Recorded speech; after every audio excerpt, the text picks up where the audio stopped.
Hello guys, അപ്പോൾ ഇന്ന് ഞാൻ വന്നിട്ടുള്ളത് ഒരു നാടൻ റെസിപ്പിയുമായിട്ടാണ്. ഒരു ഇടിച്ചക്ക ഉപ്പേരി. കഴിഞ്ഞ ദിവസം ഞാൻ എൻ്റെ വീട്ടിൽ പോയി വന്നപ്പോൾ ചക്ക കൊണ്ടുവന്നിരുന്നു. അപ്പോൾ എങ്ങനെയാണ് ഇത് ഉണ്ടാക്കുന്നതെന്ന് നമുക്കൊന്ന് നോക്കാം. ആദ്യം ഇത് വെട്ടി തൊലിയൊക്കെ കളഞ്ഞ് വൃത്തിയാക്കി വെക്കാം. ശേഷം വീഡിയോയിൽ കാണുന്നത് പോലെ മുറിച്ച് കഷ്ണങ്ങളാക്കി വെക്കുക. ഞങ്ങളുടെ നാട്ടിൽ ഇതിനെ ഇടിച്ചക്ക എന്നാണ് പറയുന്നത്. നിങ്ങളൊക്കെ എന്താണ് പറയുന്നതെന്ന് കമൻറ്റ് ചെയ്യൂ.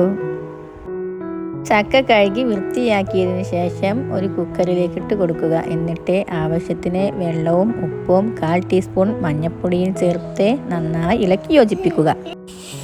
പച്ചമുളക് ചേർത്ത് കൊടുക്കാം, അത് ഓപ്ഷണലാണ്. പിന്നെ ഇത് വേവിക്കാൻ വെക്കുക. 3 വിസിൽ വന്നതിന് ശേഷം ഫ്ലെയിം ഓഫ് ചെയ്യുക. നന്നായി വെന്ത് വന്ന ഉപ്പേരിയിലേക്ക് വറവിട്ടെടുക്കാം. വറ്റൽമുളക്, കറിവേപ്പില, കടുക് എന്നിവ ചേർത്താണ് ഞാൻ വറവിട്ടെടുത്തത്. വളരെ ടേസ്റ്റിയായ ഇടിച്ചക്ക ഉപ്പേരി ഇവിടെ റെഡി ആയിട്ടുണ്ട്. അപ്പോൾ ഇത് കഞ്ഞിയുടെ കൂടെ ഒന്ന് കഴിച്ചു നോക്കൂ. എന്നിട്ട് ഫീഡ്ബാക്ക് അറിയിക്കണേ. ഈ ചാനൽ സബ്സ്ക്രൈബ് ചെയ്യൂ. താങ്ക്